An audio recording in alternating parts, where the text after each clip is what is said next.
as Julie mentioned, I'm a food stylist, which means I'm the one responsible for all those disappointments when you buy something and it's just not quite the way it looked on the ad. That's my background. No, in a nutshell, my food career started basically as a pizza delivery driver when I was in my early teens, and from there I just skyrocketed. It's gone on for a long, long time. I've been a professional chef now for 17 years, and I've been a professional food stylist now for more than 10 years. The journey for me started back in preschool when I basically stood at the easel and painted my way through the rest of my education. I decided from very early on that art was where I was at, but I needed to eat, so I actually learned how to cook from that point on too. My parents were very good at making sure that I made plenty of use of my talents when it came to the kitchen, as they worked hard, and I ended up cooking most of the meals for the family myself by the time I was in my mid-teens. The idea behind being a food stylist is that you marry the two areas together, food and art. I've been lucky enough to move around the world with my career as a chef. I spent nearly 7 years overseas travelling the world, working in about maybe 12 different countries and not speaking a language in any one of them. Being a chef affords you that kind of luxury where you don't necessarily have to speak the language. All you have to do is know how to chop an onion and fry a vegetable here and there and read a menu in whatever language that might be. That education meant that I came back home with a range of skills in the kitchen which, for better or worse, surpassed a lot of the current skills here in this country. So the options for me were limited to either branching out and being a restaurateur, which has its massive risks, or trying to find something different. And when kids came along into the picture, the choice was made very clear for me that I would actually spend more time with my kids and less time in a kitchen. So went back to university again, as I said, and now married the two together. So what I specialise in is making food appealing to the eye.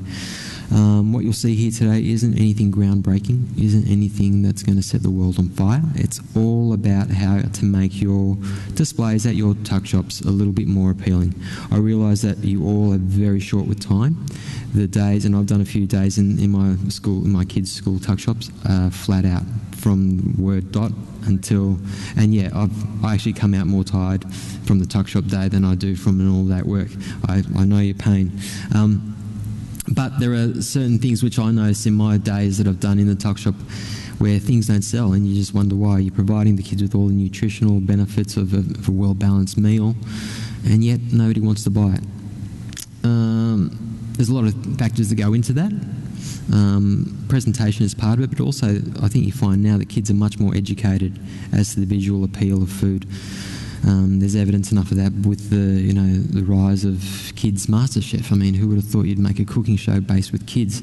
Most of us would keep our kids well away from an oven, but here we go. Our kids are more adventurous. Our mums and dads are more adventurous. They're feeding their kids a greater variety of meals now, teaching them the benefit of travel and trying new things and not being afraid. And many of the other classes here in these seminars are all about expanding the horizons on the menu within budgets, obviously, and trying to appeal to the kids who have now got maybe a slightly higher standard of appreciation of food. We're not trying to convert everyone in a school. Obviously, a lot of parents don't have the same sort of taste buds as a gourmet. That's fine. We're not trying to change that. What we are trying to provide our kids is a healthy, balanced meal and the options that they might, try something new from time to time. And the best way to do that is to make it interesting. What I found most of the time is that a lot of the things were avoided in our tuck shop were things like fruit, were things like a good healthy sandwich with lots of salad and fresh ingredients on it, and a nice slice of meat or whatever, or nice bread. And I've mainly found that was because these items were hidden within containers. The fruit was packaged within a round plastic lidded tuck shop Chinese container, put in a fridge out the back, ready to grab from the fridge, which is great. But it's not going to sell if kids can't see it and they can't feel it and touch it. Same thing with the sandwiches. Most of the sandwiches wrapped up in paper bags, rolled over with a little code with initials written on top for the convener to make it easier to know how many was in the supply at whatever time. great for running the business of the tuck shop, but not great for the kids when they can't see what they're eating. And then, hence they weren't attracted to it. We were throwing out sandwiches by the bucket loads because no one took them home. All right. A couple of quick things, a couple of cheap things. I'm not going to... these are just ideas. I'm not going to be, vigilant about saying you must do this. This is all about you to take home and to your schools. All right. In what I do, we sell food by selling an experience. We sell food by transporting the viewer to a different place, not from their boring kitchens, not from their boring day-to-day jobs, but to a place, to a time, and to a feeling. That's how we sell food on TV and in ads and print media and on digital campaigns. We take people away from the everyday. Now, these are props, which, as you might understand, props is pretty much most of what I do in my food career. I'm sure I cook all the food as well, but I display them on a range of plateware and bowls and whatever, which take people away from where they are and put them in an experience, whether it's a restaurant experience, whether it's a picnic experience, or whether it's another country altogether. These are all cheaply bought op shop stuff, 50-cent baskets, bits of cloth left over from grandma's attempt at tablecloth. My grandparents were lovely people, both sets of them, and they left a wealth of things for me to use, which I'm lucky enough to be able to feel and touch my grandparents through the objects that they left me in my kitchen. So we want to transport the kids away from where they are. Most of the fruit that you'll find that come from big suppliers are gassed in cold rooms to ripen over a certain period of time. They'll be picked out of season. The beautiful thing about Australia is that we do get fruit all year round, except for some exceptions. But a lot of that, if you don't find the right supplier, will be fruit manufactured to last a certain period of time in a cold room before it goes out on display or in a box. Talk to your markets. If you have a farmer's market in your area, talk to the growers. They are more than happy. You'll find that these days farmers' markets aren't as expensive as they used to be. My one in my local area is competitive with Coles, purely because they have the volume of people going through and shopping there now. If you start being a friend to your farmer, they'll start being a friend to you. So talk to those people involved. Again, at our tuck shop, we planted fruit in a bowl like this, in a basket like this, had it as free fruit. Like I said, most of this stuff isn't A-quality fruit. It's not waxed and treated and all that sort of stuff. It's just straight from the tree. Had a few bruises, had this, that and the other. You teach the kids, we put a sign on grown from Wall's Farm out in Newmundi. That's the easiest thing, is that you teach people where the stuff comes from. The other thing we found with fruit is that when we did chop it up into small, bite-sized little pieces, that by the end of the day, it's quite disintegrated in the bottom of your container. There's a nice, big, healthy drink at the end of the bowl, at the end of the tub too. So these small pieces of fruit, while they do mean you can fit more in a container, it also means you're actually shortening the life cycle of that piece of fruit once it's cut. So what we did, we started chopping the fruit into larger segments, leaving skin on. Let the kids feel and touch. Understand that skin isn't a bad thing. That's, like I said, it's nature's packaging, ready to go. We didn't worry about the Chinese container. We started getting new containers, which were reconstituted cardboards, recycled, and these are fully 100% biodegradable. Large pieces of fruit, the kids walk around with it and they can eat it on the go. They tend not to drop as much, and when you've got larger cuts as well, it tends not to leach as much of its juice out as well. The fewer cuts you put into anything, the fewer juices will come out. So again, top it up with a couple of small bits. If you've got grapes, fantastic. Put a couple of grapes in too, but larger pieces like this, kid walks around, they've got a whole piece they can eat once. We found that sold twice as much within a week. It's not a case of providing more work for you, it's a case of trying to sell more fruit. And that's, for me, there's a massive difference with kids who eat fruit all day and then the ones that eat sugary products all day. Leftover fruit, don't hide it in the fridge. Once you've chopped, save some bits, put a display up, let the kids see that pineapple is spiky. We've got an opportunity here to teach our children that fruit and vegetables are fantastic things, and we shouldn't hide them. We shouldn't have them sitting in a packaged container wrapped in cellophane, cling wrap in the fridge. They see that in the supermarkets all the time. Get the fruit out there and in front of them. If you cut just the right amount of fruit each day, you have a small wedge left over, your food costs aren't going to go through the roof. What can be done with that? You can blend that all up and provide frozen icy poles for the kids the next day. It's not hard. There are treats for the special kids who've done really well. You freeze all that up into a little icy pole, they come at recess and they claim their little reward. Doesn't cost you anything, but it makes a big difference to their day. And like I said, you're not wasting any fruit in the long term. So make use of what's available, talk to your farmers, and don't be afraid to experiment a bit. The other thing, baskets are good for, we all bake muffins I'm not sure if everyone bakes muffins in their tuck shop, but we tend to try and bake as much as we can. Simple things like these papers that you can now buy pre-cut and pre-arranged so they fit into your 48 slot tin. It's the easiest way to do it. They do keep if you keep them in their paper, they'll keep the muffin fresh for at least 2 days once you refrigerate them after the first use. Again, bake what you only need.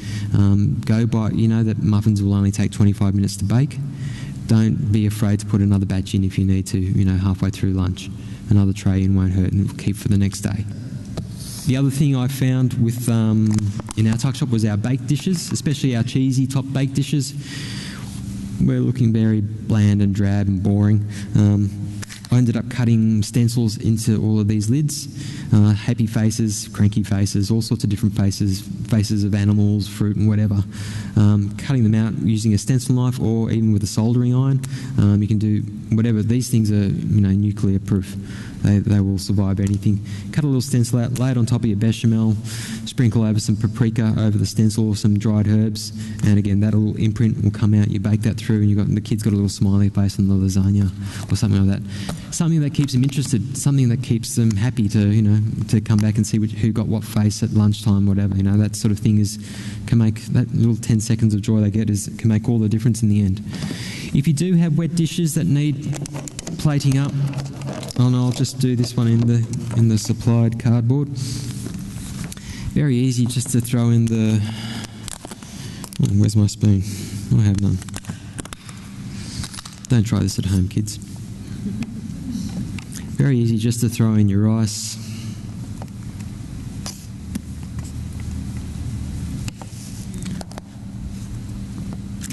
And your curry or whatever the wet dish may be. And so there you go, Johnny. Lovely. Go and eat that up. No, not really. I wouldn't eat that as well. Neither would you. A lot of the kids these days, a lot of your children, a lot of your grandchildren and a lot of your nieces and nephews go out to restaurants with their parents. They're used to what this food looks like. They know what to expect from a restaurant. Tuck shop is a little restaurant for them where they get to pick and choose. Don't be afraid to throw something on top. Now I know obviously nuts aren't one thing that you cannot throw on top, but if you want to bulk up their vegetable intake, very easy just to throw a couple of, from your salad and your sandwich prep, a couple of nice bright pieces on top. And sure, they might not eat the coriander, but you never know. You might get one that says, you know what, I like coriander. And all of a sudden, you have a different dish. You have a dish which actually says to the kid, oh, actually this is what I get at home. This is what I get at the restaurant when I go with mum and dad. This is different. This is nice.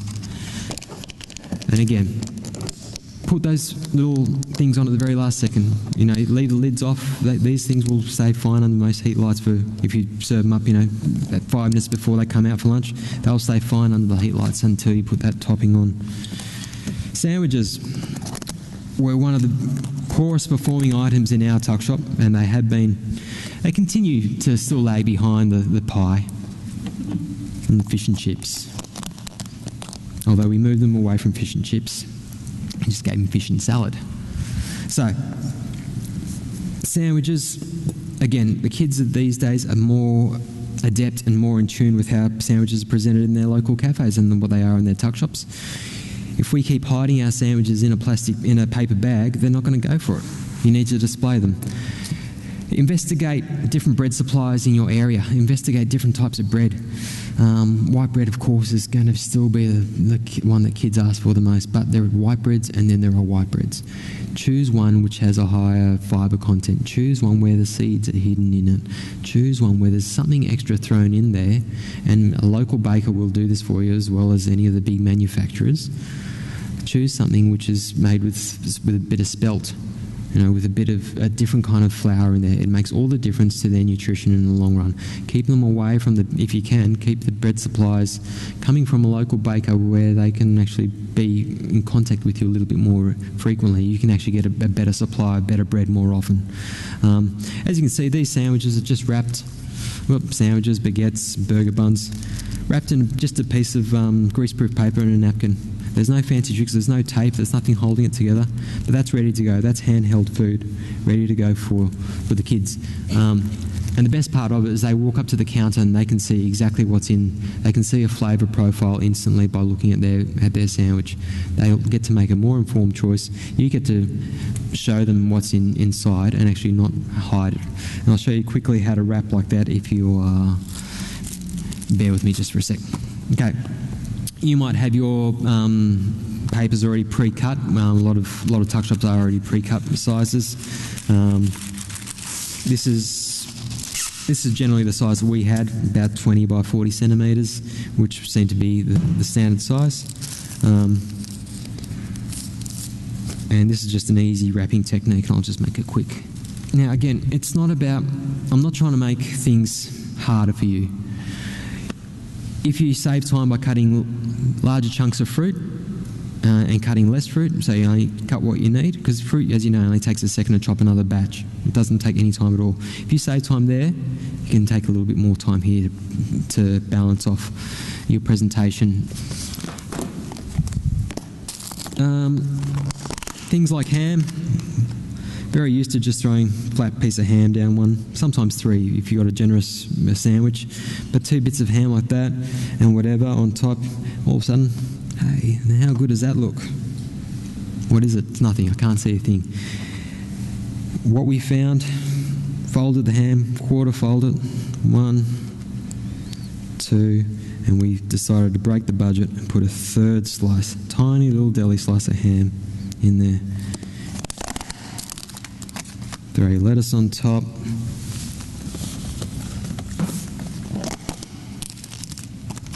And a tomato or two. And all of a sudden the volume of your sandwich is doubled purely by just folding that piece of ham up. It's visible, it's right at the front, and always dress your sandwiches to the front. Remember that the kids are going to see only one side of the sandwich. You've still got the same amount of food in there, but just dress it towards the front. That's the magic of show business. Those beautiful hamburgers you see, they're all portion controlled by law on those TV ads. Everything that you see on that TV ad is what you're going to get in your burger. Except that we just put it all to the very front. So, dress your sandwich towards the front, have the ham folded up, and all of a sudden, you've got a sandwich which is much bigger. Now, how do I wrap that, you say? Simple. Fold the edge of the paper back just a touch. And again. Fold your napkin back in half. Chuck that in. Flip that over. Put your dress side of the sandwich to the front where that folded edge is, and off to the side. Simply roll that over. Roll it again. Fold it into a point at the back. And all you have to do is tuck it in. All these bits of bread, they're all held in tightly. They're all tucked in. You can, if you've got time, you can put a lovely bow of string in there, jute string, whatever, but you don't need that. They're all tucked in beautifully. It doesn't take long. Now, is that the same with lunch wrap or just baking paper? Well, that was just baking paper, but lunch wraps works in exactly the same way. It's actually probably a little bit easier because it's thinner. These papers are designed to keep food fresh. You're only exposing one edge of the bread. Yes, that might go a touch stale, but obviously you only need to start making what you know you're going to sell. Start budgeting for less volume and more quality. You'll save the money in the long run. provide a better meal, and also you'll give them something better to look at when they come up to the counter. It's all about them seeing what they're going to eat. The majority of food choices are made within that first 30 seconds or 10 seconds when they walk to the front of the counter. They don't necessarily, the ones that don't pre-order especially, if they've got pre-orders from home, they're written on their little tuckshop bag what they're getting that day, fine. You don't really have much choice, they've gone off the menu. But if you have kids, like in many schools, who turn up with $5 in their pocket or a bit more and say, oh, what am I going to eat? I'll just see what's available. You've got a small window to attract their attention to buy something, and hopefully they make a good choice. What you need to do is make that good choice a little bit more appealing than the meat pie, a little bit more appealing than the packet of chips and buttered roll.